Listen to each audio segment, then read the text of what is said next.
Okay, so isang magandang araw mga pre.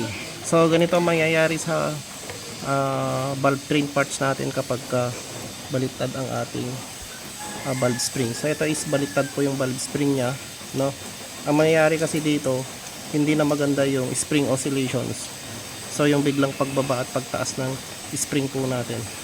So ayan po, tingnan natin ang magiging problema nito kapag baliktad ang spring. So tanggalin natin to.